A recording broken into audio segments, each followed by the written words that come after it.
맨하탄 교통 혼잡료 징수 방안에 여러 가지 측정법을 통해 요금을 부과하는 복잡한 징수 체계가 제시됐습니다.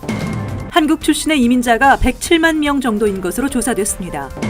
전문직 취업 비자 H-1B 승인율이 5년 내 최저를 기록한 것으로 나타났습니다. 도널드 트럼프 대통령이 3천억 달러 규모의 중국산 수입품에 관세를 부과할 수 있다고 거듭 위협했습니다. 뉴욕시 메트로카드 반가 프로그램의 등록자가 급증해 현재 5만 명을 넘어선 것으로 나타났습니다. 이상은 이 시각 주요 뉴스입니다. 시청자 여러분 안녕하십니까? KBN 뉴스입니다. 뉴욕시 맨하탄 교통 혼잡료 징수 방안이 발표됐는데요. 혼잡료 징수 구역에 진입하는 차량에 대한 여러 가지 측정법을 통해 요금을 부과하는 복잡한 징수 체계가 제시돼 논란이 되고 있습니다. 메트로폴리탄 교통공사가 발표한 혼잡료 징수와 관련된 주요 방안에 따르면 맨하탄 61스트리트 이남으로 진입하는 차량에 대한 혼잡료는 단일 요금제가 아닌 복잡한 체계로 계산될 것으로 보입니다. 징수 금액은 혼잡료 구간에 진입하는 차량이 어느 구간을 운행할 것인지와 구역에 머무는 시간과 교통량을 고려해 정하도록 하고 있습니다. 또 오전, 오후, 저녁 등 시간대와 평일 또는 주말 등에 대해서도 구분할 것으로 보입니다. 이 같은 방안이 최종안은 아니어서 당초 거론됐던 단일 요금으로 바뀔 여지는 있지만 MTA는 여러 가지 측정법을 통해 요금을 부과하는 안을 선호하는 것으로 알려졌습니다. 이 같은 측정법은 싱가포르에서 시행되고 있지만 교통 전문가들은 과연 이처럼 복잡한 계산을 통해 혼잡료를 받기 위해 맨하탄 곳곳에 어느 정도의 장비를 설치해야 한다며 이를 뒷받침할 수 있느냐가 문제라고 지적하고 있습니다. 한편 MTA는 이 같은 지적에 대해 값비싼 장비를 구입하는 방법은 사용하지 않을 것이라며 현재 모든 가능성을 열어두고 논의 중인 사안이라고 입장을 밝혔습니다. 미국의 이민자가 4,440만 명에 달하며 이 중 한국 출신의 이민자는 107만 명 정도인 것으로 조사됐습니다. 퓨 리서치 센터가 최근 공개한 자료에 따르면 지난 2017년 기준 미국에 이민 온 외국인 수는 전체 미국 인구의 13.6%에 해당하는 약 4,440만 명인 것으로 나타났습니다. 또 이민자 중 절반가량은 국적을 포기해 시민권자의 비율이 49.4%인 것으로 나타났습니다. 멕시코 출신이 이민자 전체의 25.3%로 가장 높은 비율을 차지했으며 중국 6.4%, 인도 5.9%, 필리핀 4.5% 등이 뒤를 이었습니다. 한국은 전체 이민자의 2.4%인 약 107만 명으로 9위를 차지했습니다. 자료에 따르면 2008년에서 2012년 사이의 이민자 수는 10.7%, 2003년에서 2017년은 12.1%였지만 2013년에서 2017년 사이에 미국으로 건너온 이민자의 비율은 17.1%로 최근 5년 사이 미국으로 건너온 이민자의 수는 크게 증가했습니다. 또 최근 5년 동안의 이민자는 그 전에 미국으로 이민 온 외국인보다 학력 수준이 더 높은 것으로 나타나 이 기간 이민 온 25세 이상의 경우 47%가 학사 학위가 있는 것으로 조사됐습니다. 반면 2013년 이전 이민자 중 학사 학위자의 비율은 28%에 그쳤습니다. 하지만 임금 면에서 최근 5년 동안의 이민자의 경우 중간 연봉이 2만 4천 달러였지만 그 전 이민자는 3만 2천 달러로 8천 달러 더 많았습니다. 트럼프 행정부가 외국인 취업을 저해하는 정책을 잇따라 시행한 데 따라 전문직 취업 비자 H-1B 승인율이 5년 내 최저를 기록한 것으로 나타났습니다. 연방이민서비스국의 2018 회계년도 연례 이민통계 보고서에 따르면 지난해 H-1B 비자 승인율은 85%로 2014년 이후 5년 내 최저를 기록했습니다. 지난해 전문직 취업 비자는 전년도 93%보다 8%포인트 떨어진 것으로 신규와 갱신 신청 39만 6,300건 중 33만 5천 건만 승인됐습니다. H-1B 승인율은 2015년 96% 최고를 기록한 후 도널드 트럼프 행정부 취임 첫 해인 2017년 93%로 줄었고 2018년 80%대까지 떨어진 것입니다. 이민정책연구소의 사라 피어스 분석가는 이 같은 통계는 트럼프 행정부가 H-1B 프로그램을 최소화하기 위해 전력을 기울이고 있는 데 따른 것이라고 밝혔습니다. 이 같은 추세는 2020 회계년도 H-1B 비자 심사에도 이어질 것으로 전문가들은 전망하고 있습니다. 트럼프 대통령은 취임 직후 지난 2017년 3월 미국산 구매, 미국인 고용 행정명령을 통해 미국인 고용을 우선시하는 등 외국인 취업을 저해하는 정책을 잇따라 내놓고 있습니다. 도널드 트럼프 대통령이 3천억 달러 규모의 중국산 수입품에 관세를 부과할 수 있다고 거듭 위협했습니다. 영국을 방문 중인 트럼프 대통령은 오늘 노르망디 상륙작전 75주년 기념식 참석을 위해 프랑스로 출발하기 전 아일랜드 셰넌 공항에서 기자들과 만나 중국과의 협상에서 많은 흥미로운 일들이 벌어지고 있다며 이같이 말했습니다. 트럼프 대통령은 협상이 진행되는 동안 우리는 중국산 제품 2,500만 달러어치의 관세 25%를 받고 있다고 말하고 최소 3천억 달러에 대해 또다시 올릴 수 있다며 적절한 시기에 할 것이라고 말했습니다. 앞서 미국은 지난달 중국과의 무역 협상 과정에서 2,500억 달러 상당의 중국산 제품에 대해 25%의 관세를 부과했고 앞으로 남은 3천억 달러어치 제품에 대해서도 관세를 부과하겠다고 경고한 바 있습니다. 트럼프 대통령은 오늘 어떤 제품이 추가 관세 대상이 되는지는 구체적으로 설명하지 않았습니다. 미국인의 절반이 넘는 54%가 오는 2020년에 치러지는 대통령 선거에서 도널드 트럼프 대통령이 재선될 것으로 생각하고 있다는 조사 결과가 나왔습니다. CNN은 여론조사기관 SSRS가 진행한 조사에서 응답자의 54%가 트럼프의 재선을 예상했다고 보도했습니다. 트럼프가 재선에 실패할 것이라고 답한 미국인은 41%에 머물렀습니다. 트럼프가 재선에 성공할 것이라는 응답률이 54%를 나타낸 것은 2011년 5월 2일 버락 오바마 당시 대통령이 2012년 대선에서 재선될 것이라고 내다본 응답률 50%보다 높은 수준입니다. 지난해 12월 조사 때에는 응답자의 51%가 트럼프의 재선 가능성을 부정적으로 전망했습니다. 당시 조사에서 트럼프의 대통령직 수행에 대해 부정적으로 평가했던 응답자 중 81%가 2020년 트럼프의 재선 실패를 예상했었지만 이번 조사에서는 67%로 하락했습니다. 반면 트럼프의 대통령직 수행에 대해 긍정적으로 평가한 사람들 중 재선 성공을 예상한 응답자는 88%로 지난해 12월 85%와 거의 비슷한 수준을 유지했습니다. 올해부터 시행된 뉴욕시 메트로카드 반값 프로그램 수혜자가 온라인 신청 사이트가 개설된 이후 등록자가 급증해 현재 5만 명을 넘어선 것으로 나타났습니다. 메트로카드 반값 프로그램은 올 가을부터 수혜 자격이 확대됩니다. 빌 드블라지오 뉴욕시장과 코리 존슨 뉴욕시 의장은 올해 초부터 기초생활수급자를 대상으로 시작한 메트로카드 반값 할인 프로그램에 5만 69명이 등록했다고 어제 밝혔습니다. 이 같은 수치는 4월에 온라인 신청 사이트를 개설한 이후 급증한 것으로 메트로카드 반값 할인 프로그램 등록자는 지난 3월까지만 해도 6천 명이 되지 않았었습니다. 메트로카드 반값 할인 프로그램 등록자 중 70% 이상이 온라인 신청 사이트를 통해 가입했다고 시장실은 밝혔습니다. 지난 1월부터 시행에 들어간 반값 할인 프로그램은 뉴욕시 소셜서비스국에서 생활비를 지원받거나 푸드 스탬프를 받는 기초생활수급자 등이 등록할 수 있습니다. 올해 가을부터는 뉴욕 시형 아파트 입주민과 뉴욕 시립대 재학생, 연방 빈곤선 100% 이하 소득 수준의 재향 군인으로 자격이 확대됩니다. 반값 할인 프로그램이 적용되면 일주일 정액권은 16달러 50센트, 한 달 정액권은 60달러 50센트에 구입할 수 있게 됩니다. 앤드루 쿠오모 뉴욕 주지사가 메트로폴리탄 교통공사의 방만한 경영을 지적하며 먼저 MTA의 예산을 삭감하겠다고 경고했습니다. 쿠오모 주지사는 WNYC 라디오 방송과의 인터뷰에서 2020년부터 2024년까지 앞으로 5년간의 MTA 예산을 당초 332억 달러에서 300억 달러로 내리겠다고 밝혔습니다. 이 같은 주지사의 발언은 뉴욕시 지하철 시스템 개선을 위해 장기 계획을 수립했던 뉴욕시 트랜짓 앤디 바이포드 회장에 대한 경고로 해석됩니다. 320억 달러 예산은 교통 혼잡료 징수로 150억 달러와 온라인 판매세로 50억 달러, 신설되는 부동산세로 50억 달러, 그리고 연방정부 지원금 70억 달러로 조달할 계획이었으나 쿠오모 주지사는 역대 최대 예산을 MTA에 투입하는 대신 산하 기관들의 긴축 정책을 요구했습니다. 각 기관은 오는 6월까지 앞으로의 운영 계획 등을 제출하고 반드시 감사를 받아야 하며 불필요한 예산 집행을 줄일 것을 지시한 상태입니다. 쿠오모 주지사는 또 현재 확보한 예산에 추가 지원은 없을 것이라는 것을 분명히 했습니다.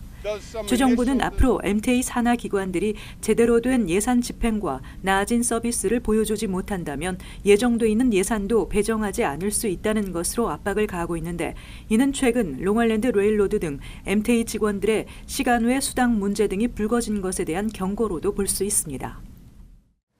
지난달 멕시코 국경을 통해 불법으로 입국했다 체포돼 구금된 이민자가 13만 2,887명으로 집계됐다고 세관 국경보호국이 밝혔습니다.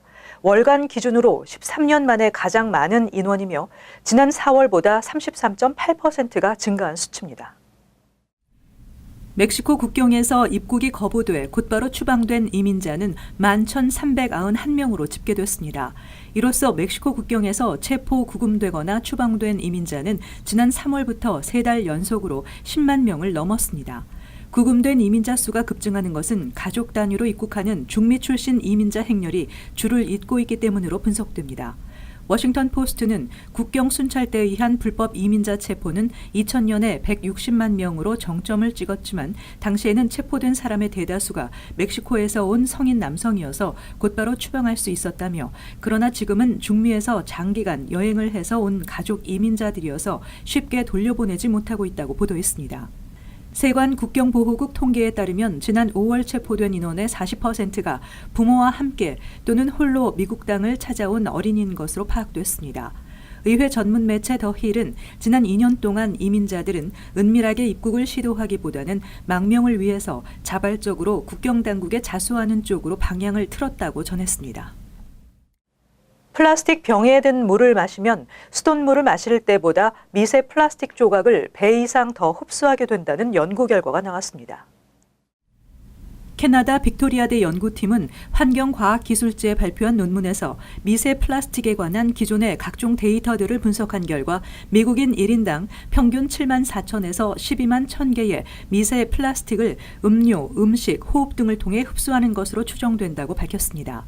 성별과 연령별로 세분화하면 남성은 평균적으로 연 12만 1,000개, 여성은 9만 8천 개, 남자 어린이는 8만 1,000개, 여자 어린이는 7만 4천 개를 흡수하고 있으며 절반 정도는 음식이나 물을 통해, 나머지 절반은 호흡을 통해 체내에 미세 플라스틱이 들어옵니다.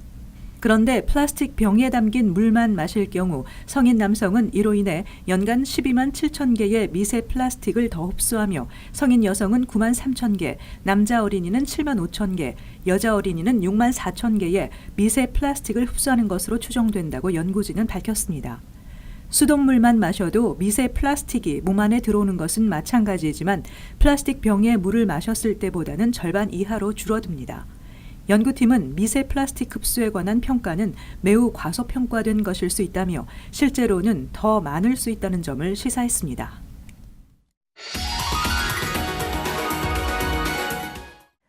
이어서 LA 지역 한인사회 소식입니다. 연방 하원의 문을 두드린 미셸 박스틸 후보가 한인사회에서 처음으로 후원 행사를 개최하고 본격적인 선거 활동에 돌입했습니다. 한인들의 후원도 본물처럼 이어지며 세 번째 한인 연방의원 탄생에 대한 기대감을 드러내고 있습니다. 여준호 기자입니다. 오렌지 카운티 지역 연방하원 선거에서 참패한 공화당이 서력을 다짐하며 내세운 미셸 박스틸 후보.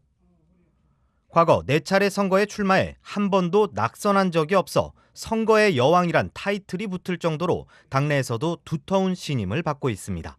저 같은 경우는 이제 로컬 가버먼트에서 일했기 때문에 로컬 현지 이슈를 잘 알잖아요. 그러니까 그게 좀 틀리지 않을까 그렇게 생각하고 있어요. 공항소음, 실비치, 모래 부족 해결 등 지역 환경 문제를 가장 시급한 현안으로 꼽고 있는 미셸 박 후보는 최근 주민들과의 대화와 만남을 늘려가면서 선거 채비에 나서고 있습니다. 이번 선거에서 아시안계 유권자의 최대 다수표를 갖고 있는 베트남계 커뮤니티 공략을 위한 준비도 이미 끝낸 상태입니다. 지금 3만 5천 명의 그 유권자, 유권자 중에 90%가 비etnamese 아메리칸이에요. 근데 저 같은 경우는 15명의 그 선거로 된 비etnamese들 중에 14명의 지금 인도스를 받은 상태고요. 그분들의 랭귀지를 하는 그 캠페인 하는 사람이 따로 필요해요. 그래서 일단 따로, 그러니까 카스텀 메이드 비슷하게 해서 그렇게 나가려고 지금 생각하고 있어요. 한인사회에서 열린 후원 행사에서도 상당한 후원금이 모이는 등 기대감이 남다릅니다. 동포사의 보이스뿐만 아니라 주류사의 그 보이스도 그분이 충분히 전달하고 이루어질 것을 제가 확신하거든요. 절대 재는 게 없습니다. 소위 말해서 이렇게 목에 힘든다는 이제 그런 단어가 있죠. 그렇지만 정말 아주 겸손하고 모든 일에 솔선수범해서 아끼지 않고 도와주는 그런 마음의 자세가 되어 있습니다. 주민들의 반트럼프 정서를 바꾸기 위해 노력하기보단 실질적인 삶을 개선하기 위해 모든 역량을 집중하겠다는 미셸 박스틸 후보. 주민들과 함께 웃고 울겠다는 슬로건을 내걸고 본격적인 선거전에 뛰어들고 있습니다. 투표 한 장 한 장, 그 한 표 한 표가 너무너무 중요하거든요. 그래서 모두 다 나와주셔서 투표를 하시면 다 이길 수 있지 않을까 그렇게 생각하고 있습니다. MBC 뉴스 여준호입니다. 어제 치러진 LA 시의원 12지구 보궐선거에서 존 리 후보가 최고 득표율을 기록하며 결선 진출에 성공했습니다. LA 카운티 선거관리국에 따르면 개표가 모두 완료된 가운데 존 리 후보는 6,195표를 획득해 19.17%의 득표율로 15명의 후보 가운데 1위를 차지했습니다. 이어 칼스테인 노스리지 물리학 교수인 로레인 런드퀴스트 후보가 득표율 19.01%로 2위에 오르면서 존 리와 런드퀴스트는 오는 8월 13일 실시되는 본선에서 맞붙게 됩니다.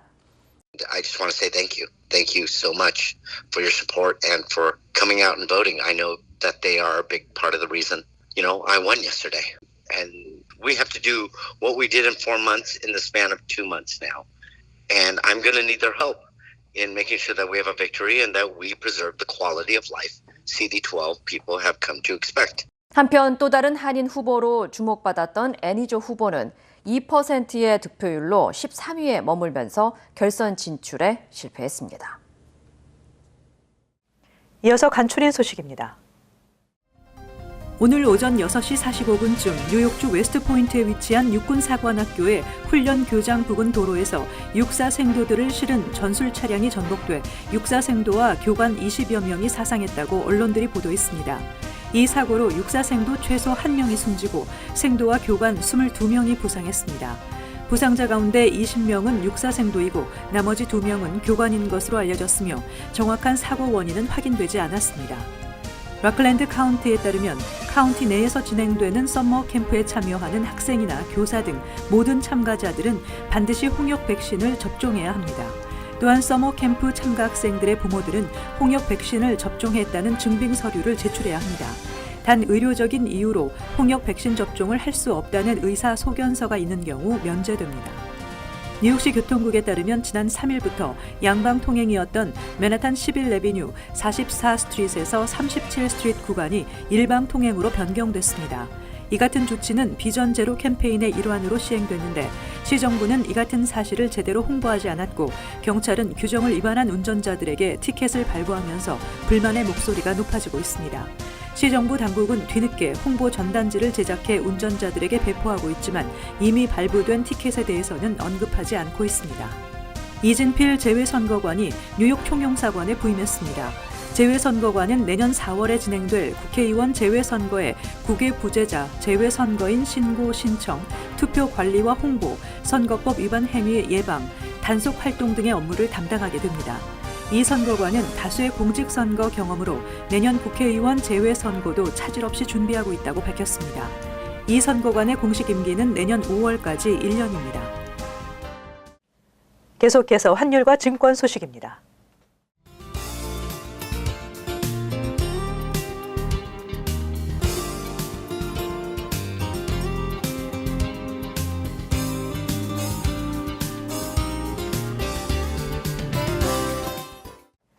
끝으로 날씨 전해드립니다.